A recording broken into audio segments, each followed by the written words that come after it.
নরওয়ের রাজধানী শহর অসলো। এই শহর নরওয়ের দক্ষিণ প্রান্তে অসলো ফিয়র্ডের পাশেই অবস্থিত। এই শহর এক্সপ্লোর করার উদ্দেশ্যে আমরা প্রাগ থেকে ফ্লিক্সবাসের 23 ঘন্টা ম্যারাথন জার্নি করেছিলাম। এই 23 ঘন্টার ম্যারাথন জার্নিতে আমরা 5টা দেশ অতিক্রম করার পাশাপাশি জাহাজে করে জার্মানি থেকে ডেনমার্ক গিয়েছিলাম।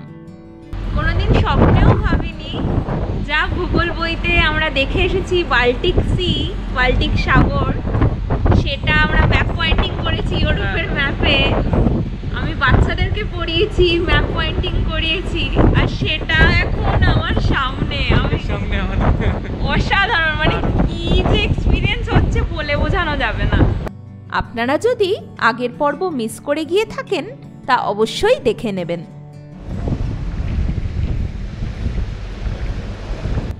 আজকের পর্বে আমরা অসলো শহরটা ঘুরে দেখব আর আপনাদেরকেও দেখাবো। শুরুতেই আমরা অসলো বাস টার্মিনাল থেকে পৌঁছে গেলাম অসলো সেন্ট্রাল রেলওয়ে স্টেশনে।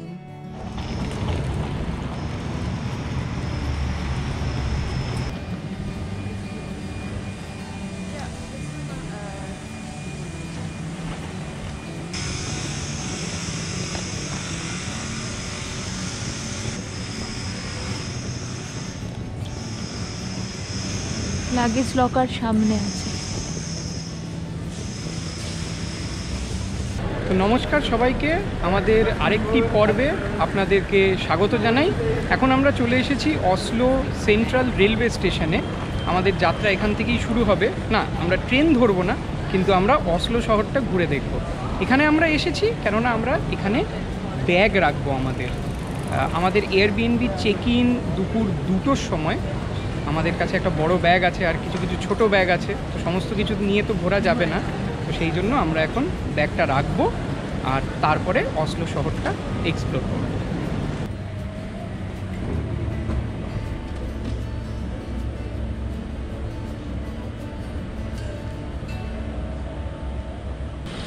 টেস্ট লকার্স কেমন সাইজের হবে সেটা আমরা দেখতে পাবো।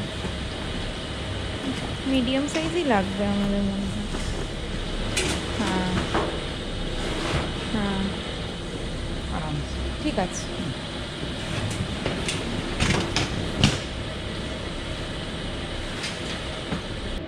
আমরা এখন এসেছি এই অসলো সেন্ট্রাল রেলওয়ে স্টেশনের যে লকার সিস্টেম, লাগেজ লকার, সেখানে আমাদের ব্যাগপত্র রাখবো।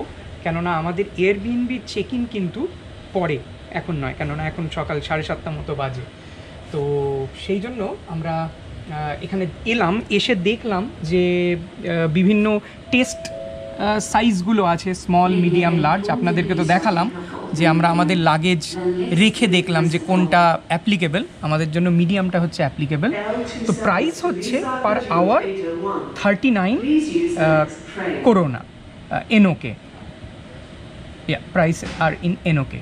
তো ম্যাক্সিমাম প্রাইস পার 24 আওয়ার হচ্ছে 189 এনওকে।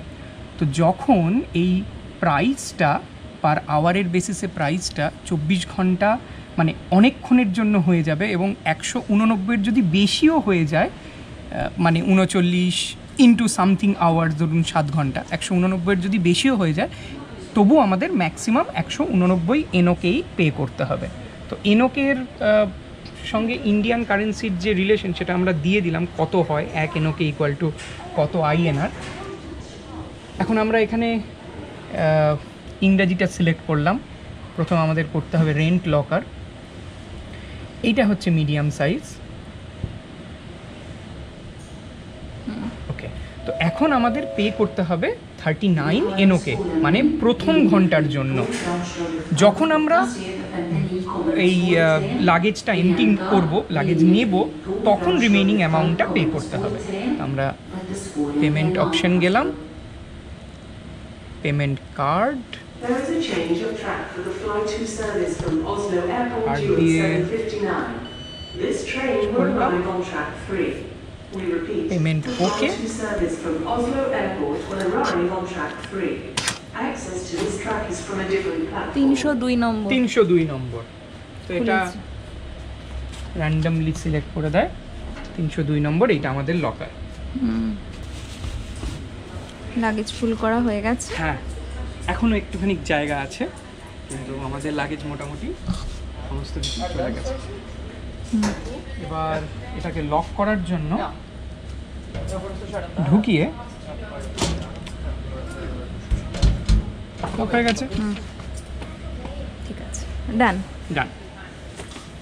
তো আমরা এই রিসিপ্টটা পেয়েছি পেমেন্ট করার পর। এই রিসিপ্টটা কিন্তু রাখতে হবে, এর মধ্যে অনেক ডিটেল আছে, কোড নাম্বার, লকার নাম্বার, সেইগুলোকে কিন্তু মনে রাখতে, মানে নিজেদের কাছে রাখতে হবে, আদারওয়াইজ রিট্রিভ করা মুশকিল।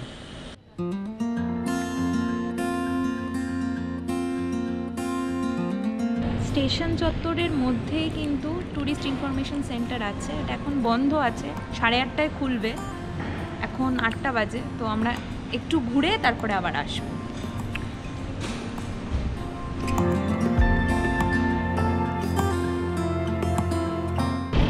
এটা আজকে আমাদের প্রথম স্টপ, স্টেশন চত্বরের মধ্যেই, এরিয়ার মধ্যেই বলা যায়, কারণ এটার বাইরেই হচ্ছে এই বিশাল বড় একটা বাঘমামার ব্রোঞ্জের স্ট্যাচু আছে। বিশাল বড়, শান্তময়। হ্যাঁ, 4.5 মিটার, 4.5 মিটারের লম্বা বাঘমামা। কিন্তু একটুও ভয় লাগছে না, কেননা বাঘমামার গায়ে হাতও দেওয়া যায়।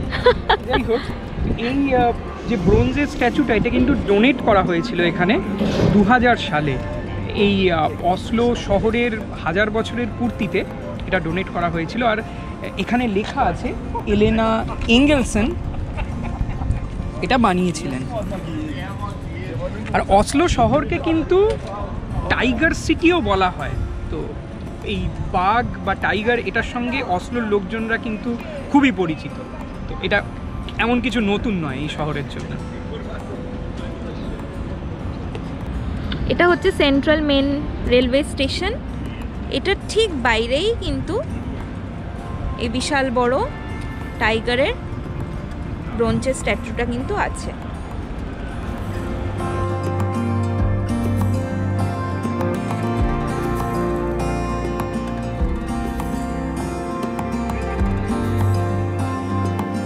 স্টেশনের ওই ব্রোঞ্জ স্ট্যাচু যেটা দেখলাম টাইগারের, তার থেকে মোটামুটি 300-400 মিটারের মধ্যে হাঁটা ডিস্টেন্স, খুবই কাছে অসলো ক্যাথিড্রাল। এটা আমাদের আজকে সেকেন্ড স্টপ। তো এই অসলো ক্যাথিড্রালের যে এখনকার বিল্ডিং যেটা, সেটা কিন্তু 17th সেঞ্চুরির শেষের দিকে বানানো হয়েছিল। তো তার আগেও এই শহরে মেন কিছু কিছু ক্যাথিড্রাল ছিল। পরবর্তীকালে 17th সেঞ্চুরিতে পার্মানেন্টলি এই ক্যাথিড্রালটাকে ব্যবহার করা হতো বিভিন্ন রিলিজিয়াস পারপাসে। এখনো পর্যন্ত ক্যাথিড্রালটা স্ট্যান্ড করছে, অসাধারণ অসাধারণ সুন্দর। এই অসলো ক্যাথিড্রাল কিন্তু 10টা থেকে 4টে পর্যন্ত খোলা থাকে, সোমবার থেকে বৃহস্পতিবার লেখা আছে। আমরা জানতাম এটা যে 10টার সময় খুলবে, আমরা বাইরে থেকেই দেখতে চেয়েছিলাম, তাই এখানে আসলাম। ভীষণ ভালো লাগলো, বাইরেটা অপূর্ব, 400 বছর পুরনো চার্চ। এটা মেন গেট চার্চটার। অসলো ক্যাথিড্রালের ঠিক উল্টো দিকে খ্রিশ্চান ফোরের একটা স্ট্যাচু আছে। খ্রিশ্চান ফোর এখানকার এক রাজা ছিলেন। আমরা আমস্টারডামে যখন গেছিলাম টিউলিপ ফেস্টিভ্যালের টাইমে, তখন জায়গায় জায়গায় টিউলিপ ছিল। এখানেও বেশ ভালো লাগছে অসলোতে এসে। এখানকার নাম জানি না এই ফুলের। হ্যাঁ, জানা নেই। হ্যাঁ, কিন্তু দেখতে সুন্দর। জায়গায় জায়গায় এরকম রয়েছে, খুব সুন্দর লাগছে।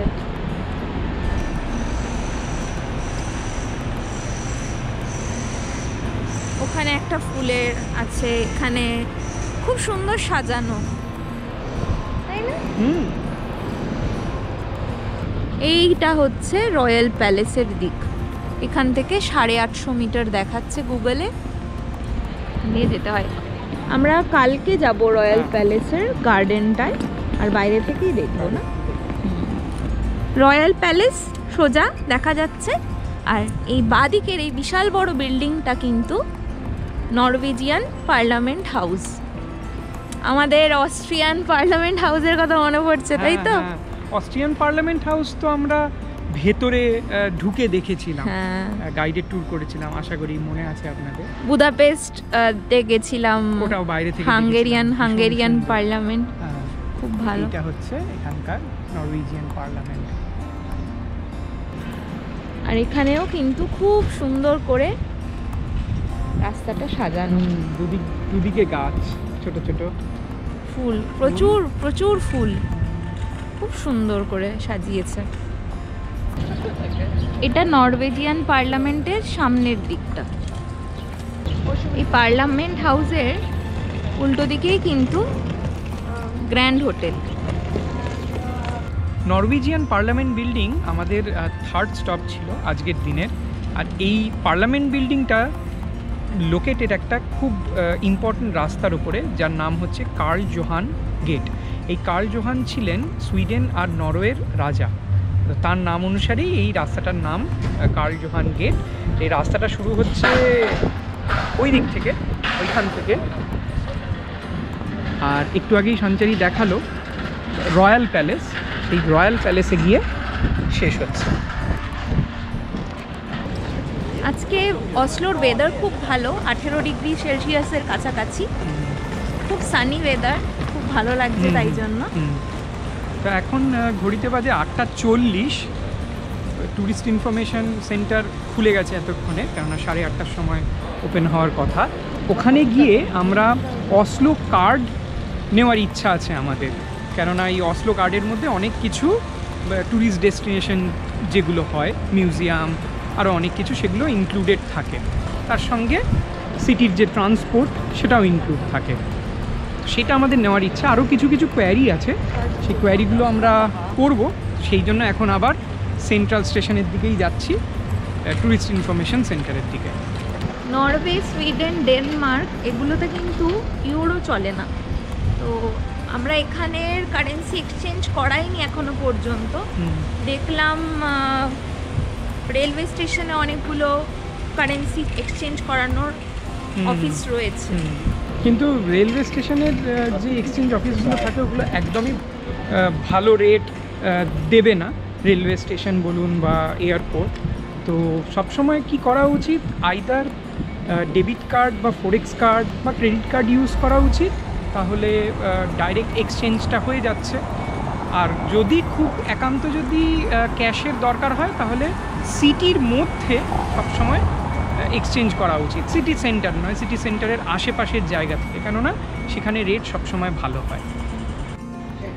সিমোর প্যালেস আমরা দেখেছিলাম আগে, অসলো। একটা ম্যাপ নিতে হবে, দেখে টোকেন নিতে হলো আমাদের 4 নম্বর। এখান থেকে এবার যাব।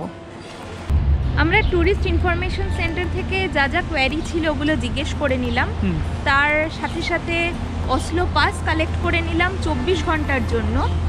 445 করোনা করে লাগলো, মানে নরওয়েজিয়ান কারেন্সি যেটা, সেটা ওরকম লাগলো। দিয়ে দেবো কত ইন্ডিয়ার, হ্যাঁ ইন্ডিয়ার কত হয় সেটা আমরা দিয়ে দেবো। প্ল্যানের একটু পরিবর্তন হয়েছে, আগে বললাম যে রয়্যাল গার্ডেনটা আমরা কালকে দেখব, সেটা দেখব না, কারণ এখানে যারা হেল্পিং সার্ভিসে ছিলেন তারা একটা বুদ্ধি দিয়েছে খুব ভালো, সেটা কি শান্ত? হ্যাঁ, সেটা হচ্ছে যেহেতু এই কার্ডটা অসলো পাসটা 24 ঘন্টার জন্য ভ্যালিড, সেই জন্য ওনারা বললেন যে টাইমটাকে একটুখানি পরের থেকে শুরু করতে, মানে মোটামুটি 10:30 থেকে শুরু করতে, কেননা বেশিরভাগ মিউজিয়াম বা যেগুলো দ্রষ্টব্য যে জায়গাগুলো যেখানে টিকিট দিয়ে ঢুকতে হয়, সেগুলো শুরু হয় 9টা থেকে 9:30টার মধ্যে। তো বললেন যে 10টা কি 10:30 করে দিতে, কেননা ওই এন্ট্রি টাইমটাই ম্যাটার করে। মানে আমরা যদি 10:30টার আগে, মানে আগামীকাল 10:30টার আগে যদি সেই মিউজিয়ামে এন্ট্রি করে নিতে পারি, তাহলে এই 24 ঘন্টা পাসের মধ্যেই কিন্তু ওটা ইনক্লুড হয়ে যাবে। তার মানে এই 24 ঘন্টা পাস নিয়ে বেসিক্যালি আমরা 2টো দিন, পুরো দিন নয় যদিও, কিন্তু 2টো দিন ব্যবহার করতে পারবো। আর মিউজিয়াম দেখতে মিনিমাম 2-3 ঘন্টা তো সময় লাগবে। তো যেই মিউজিয়ামটা আমরা ভেবেছিলাম আজকে দেখব, সেটা আমরা কালকে করব, কারণ ওটা মোটামুটি 2-2.5 ঘন্টা লাগবে। তো আজকে যখন থেকে ভ্যালিডেশন শুরু হবে আমাদের 24 ঘন্টার, আর শেষ কালকে যখন যে টাইমে হবে তার আগে আমাদের মিউজিয়ামে ঢুকে পড়তে হবে। এটা আমাদের 4th স্টপ, এটা হচ্ছে ন্যাশনাল থিয়েটার। এই ন্যাশনাল থিয়েটার বানানো হয়েছিল 1899 সালে, আর এখন এখানে বিভিন্ন রকমের পারফর্মিং আর্টস দেখানো হয় এখানে।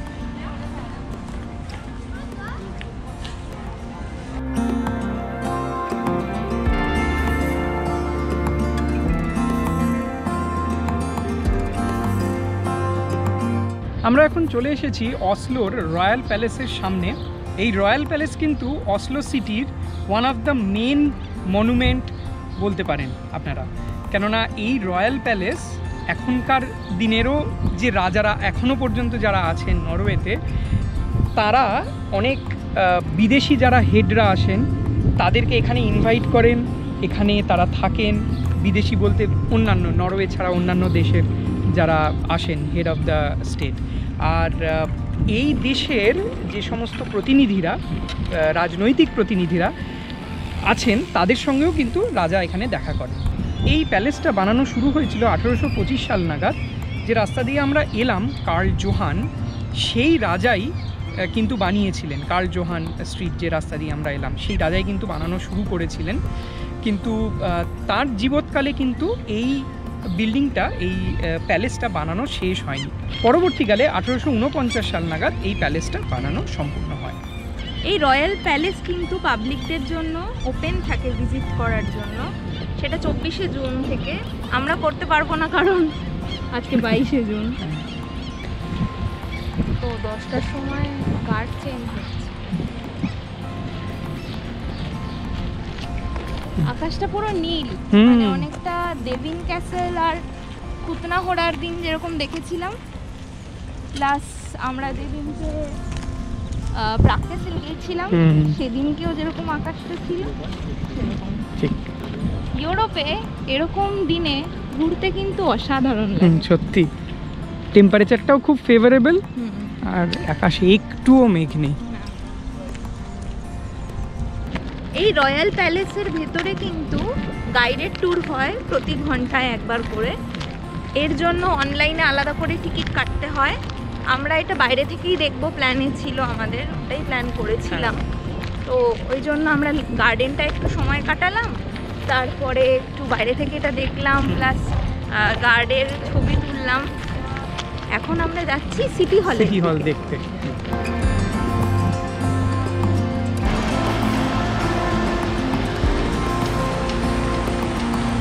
আমরা চলে এসেছি এখন সিটি হলে, সামনে দাঁড়িয়ে আছি এখন। তো এই সিটি হল ব্যবহৃত হয় সিটির মিউনিসিপ্যালিটির বিভিন্ন কাজকর্মের জন্য। এই সিটি হলটা বানানো শুরু হয়েছিল 1931 সাল নাগাদ।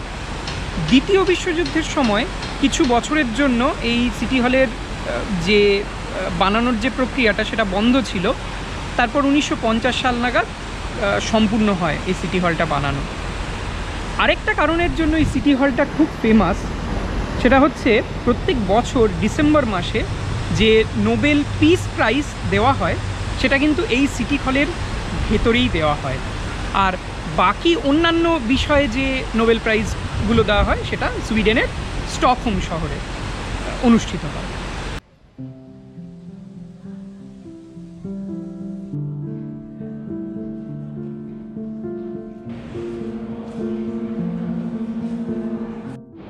দশটা, 12টা, 2টোতে ফ্রি গাইডেড ট্যুর হয় এই সিটি হলের মধ্যে। আমাদের মিস হয়ে গেছে, আমরা 10:40-এর সময় ঢুকেছি, সেই জন্য। এখানে সকাল 10টা, দুপুর 12টা আর 2টোর সময়, দুপুর 2টোর সময় গাইডেড ট্যুর হয়, ফ্রি গাইডেড ট্যুর, কোনো এক্সট্রা চার্জ লাগে না। তো সেই গাইডেড ট্যুরে কিন্তু আপনারা অনেক কিছু দেখতে পাবেন। এই ফ্লোরটা প্লাস ওপরে যে ফ্লোর দেখতে পাচ্ছেন ওই ফ্লোরেও, যেখানে সিটির বিভিন্ন রকম অ্যাডমিনের কাজকর্ম হয়, সেগুলোও আপনারা দেখতে পাবেন। কিন্তু আমরা এই হলটাই দেখতে এসেছিলাম। এই হলে এখানেই, এই ব্যালকনির নিচেই পোডিয়াম হয়, পোডিয়াম বানানো হয় এবং সেখানেই নোবেল পিস প্রাইজ দেওয়া হয়।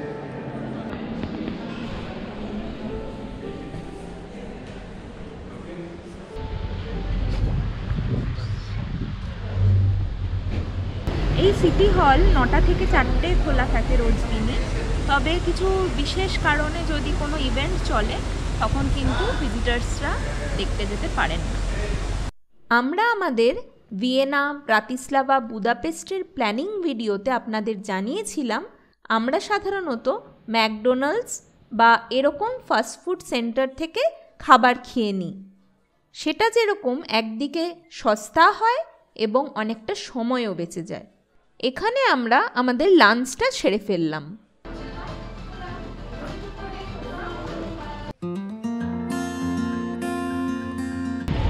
এটা হচ্ছে নোবেল পিস সেন্টার। এই নোবেল পিস সেন্টারটা আপাতত কনস্ট্রাকশন ওয়ার্কের জন্য বন্ধ আছে, কতদিনে খুলবে সেটা এখনো জানা যাচ্ছে না। তবে এখানে যারা আসেন অস্ট্রিয়াতে বেড়াতে সবাই কিন্তু এখানে ভিজিট করেন। তো নরওয়ের ফিয়র্ড আমরা পড়েছিলাম ভূগোলে, হ্যাঁ সেইগুলো দেখতে পাচ্ছি।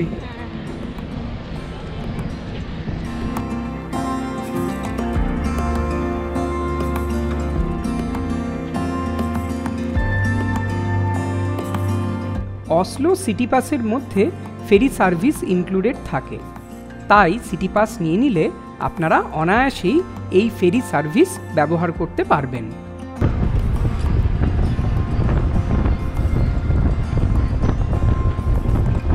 কিছু কিছু জায়গা যেতে হলে এই ফেরিতে কিন্তু বাসের থেকে কম সময় লাগে।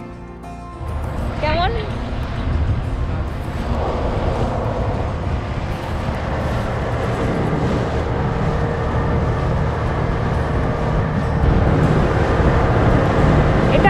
সেকেন্ড স্টপ হবে। এই বোটটা দুটো জায়গাতেই দাঁড়ায়। ফার্স্ট স্টপে এখন আমরা যাচ্ছি আর এটা হবে সেকেন্ড স্টপ।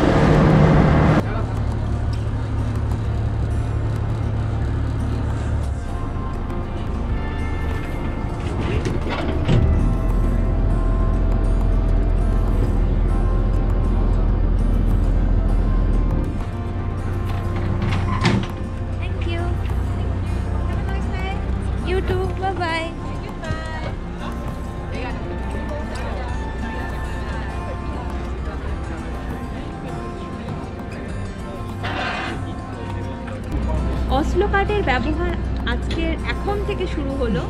এই ফেরিতে কিন্তু যে ডে পাস আছে রুটার কোম্পানি, সেটা কিন্তু কাজ করে না।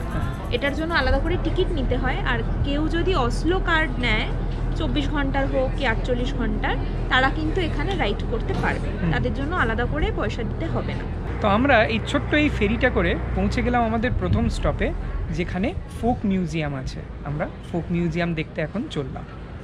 এই জায়গাটা অনেকটা আইল্যান্ডের মতো, যদিও মেন পোর্শনের সঙ্গে কানেক্টেড।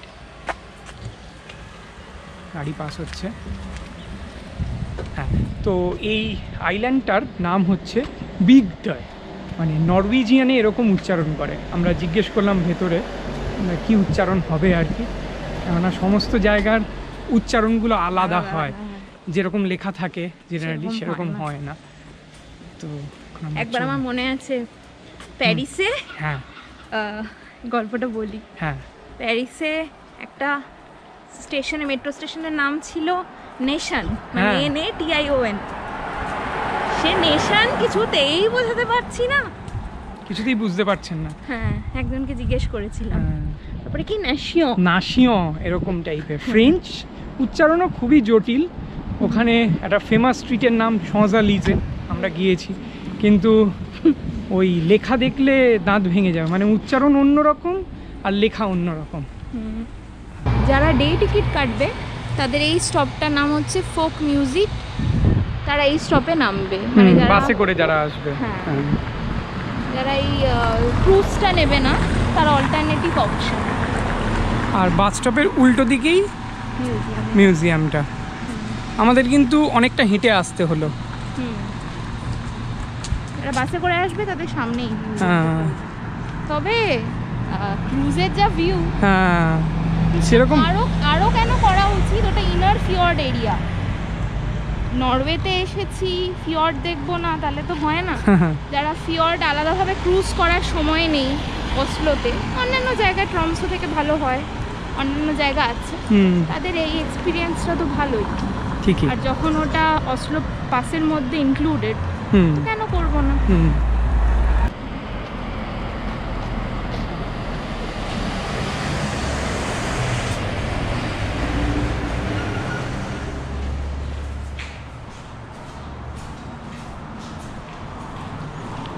এটা হচ্ছে টাইমিং ওপেন এয়ার মিউজিয়ামের।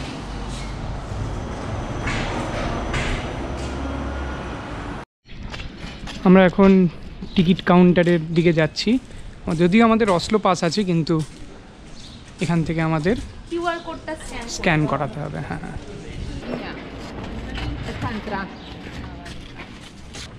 যেটা টিকিট কাউন্টার, সেখানে আমরা অসলো পাসটা দেখালাম, আর এই টিকিটটা দিলেন, এটা দুজনের জন্য। আর তার সঙ্গে এই ম্যাপটাও আছে, যে ম্যাপটার মধ্যে কোথায় কি লোকেটেড সেইগুলো সমস্ত লেখা আছে। আমরা এখন চার্চটা দেখতে যাব। চার্চটা খুব সুন্দর দেখতে, উডেন চার্চ, ভীষণ সুন্দর। আর এই বাড়িটা ওনারা রেকমেন্ড করলেন দেখার জন্য। এটা সবথেকে পুরনো বাড়ি। এই জায়গাটার ইতিহাস কি?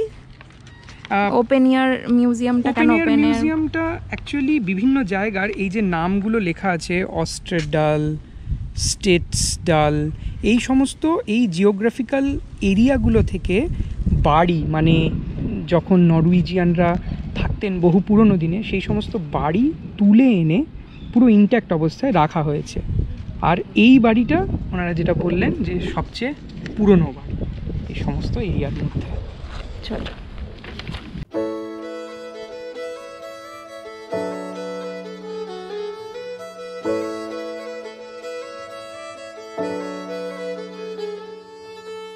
নাইনটিন 1937-এর কিছু, 1980-তে কিছু, হয়তো 1937-এ বানানো হতে পারে, দেখে মনে হচ্ছে অনেক পুরনো। এইগুলো হচ্ছে নরওয়ে বিভিন্ন অঞ্চলের বাড়ি। বিভিন্ন অঞ্চলে আজ থেকে প্রায় 1000 বছর আগে এই ধরনের বাড়ি বানানো হতো, কাঠের বাড়ি। তারপরে সেই সমস্ত বাড়িগুলোকে বিভিন্ন জায়গা থেকে তুলে এনে এখানে রাখা হয়েছে। এই যে নামগুলো আমরা আগেই বললাম, এই জন্য এটাকে ওপেন এয়ার বলে। হ্যাঁ, যেহেতু এটা ওপেন, সেই জন্য। ম্যাপ অনুযায়ী এটা সেলেডাল বলছে। ও, এটার ভেতরে একটু ঢোকার সুযোগও আছে।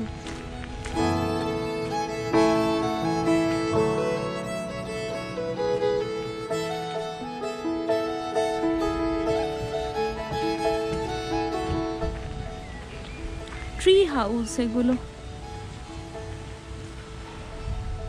1300 সালের।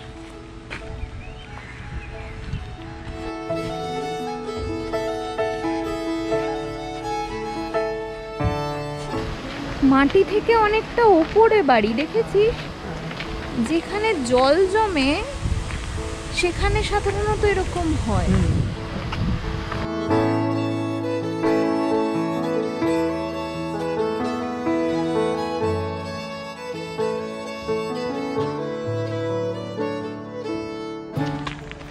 আমাদের গ্রাম বাংলায় এরকম বাড়ি কত দেখা যায়? প্রচুর প্রচুর মাটির বাড়ি, এরকমই প্রচুর গাছপালা থাকে, সেখানে আমরা কদর করি না। আর যখন আমরা বিদেশে আসি তখন টিকিট কেটে ওখানকার আদিবাসী যারা ছিলেন তাদের ঘর বাড়ি দেখতে আসি।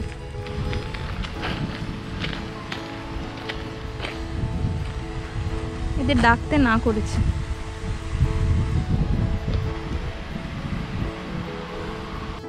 স্কুল 1866-67 সালের।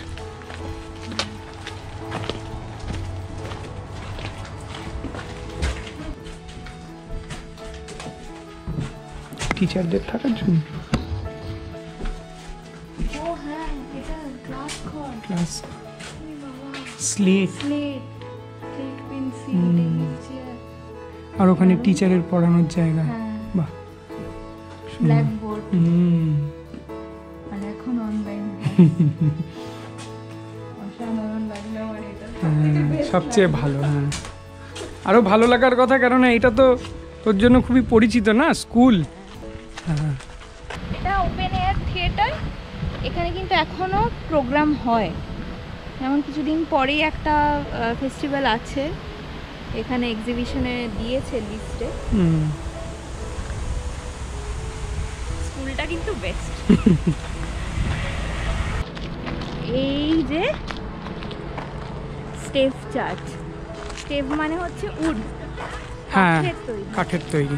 এটাই আমরা খুঁজে বেড়াচ্ছিলাম কোথায় আছে। ফোক মিউজিয়ামের সবচেয়ে উল্লেখযোগ্য নিদর্শন গল স্টেভ চার্চ।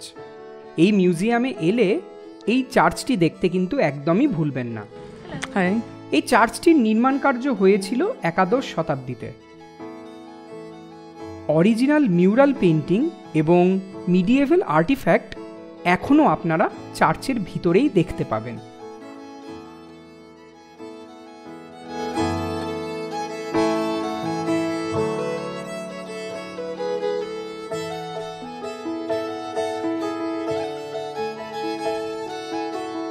এই ওপেন এয়ার মিউজিয়ামের মধ্যে রয়েছে কিছু এক্সিবিশন, যেখানে মধ্যযুগের এই অঞ্চলের স্থানীয়দের ব্যবহারের জিনিসপত্র আপনারা দেখতে পাবেন।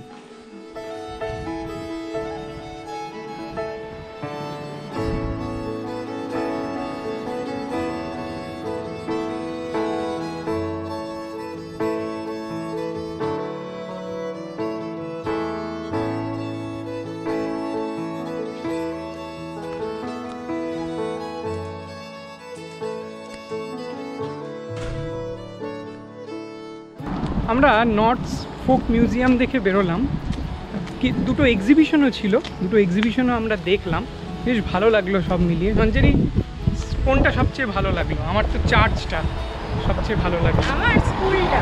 স্কুলটা, হ্যাঁ স্কুলটা, তারপরে চার্চটা। খুবই ভালো লাগলো। আর আমাদের বেশ অনেকক্ষণই সময় লাগলো। ওপেন এয়ার মিউজিয়াম বেশ সময় লাগে। যেভাবে এসেছিলাম এখন সেভাবেই ফেরত যাব। এখন ফার্স্ট স্টপ থেকে সেকেন্ড স্টপে যাব, ওই একই রকম ফেরিতে। 2:05 আছে ফেরি। এখন 1:56 বাজে, 9 মিনিটে পৌঁছাতে হবে। 2:03 বাজে, 2:05 ছেড়ে দেওয়ার কথা। হ্যাঁ, এখন আসছে। ঠিক সময় পৌঁছে গেছি আমরা ফাইনালি। দৌড়েছি ভালো। আজকের পর্ব তাহলে এই পর্যন্তই থাক। আশা করি অসলো শহরের প্রথম ইমপ্রেশন আপনাদের খুবই ভালো লেগেছে। এই পর্বটা যদি ভালো লেগে থাকে তাহলে অবশ্যই লাইক করে দেবেন, আর আমাদের চ্যানেলে নতুন হলে অবশ্যই আমাদের চ্যানেলটা সাবস্ক্রাইব করে নিন, তাতে আমাদের সঙ্গে আপনারাও এই জার্নিতে জয়েন করতে পারবেন। পরবর্তী পর্বে আমরা দেখে নেব দুটি এক্সপ্লোরেশন মিউজিয়াম, যার মধ্যে একটি মিউজিয়ামে রয়েছে 100 বছর আগের জাহাজ, যেটিকে 3টি পোলার এক্সপ্লোরেশনের সময় ব্যবহার করা হয়েছিল। আরেকটি মিউজিয়ামে দেখে নেব হাতে তৈরি করা একটি নৌকা, যা দিয়ে অভিযাত্রীরা প্রশান্ত মহাসাগর পার করেছিলেন। আর দিনের শেষটা কাটাবো অসলো অপেরা হাউসের ওপর থেকে একটি সুন্দর সূর্যাস্ত দেখতে দেখতে। দেখা হবে তাহলে পরবর্তী পর্বে। ভালো থাকবেন সবাই, টাটা।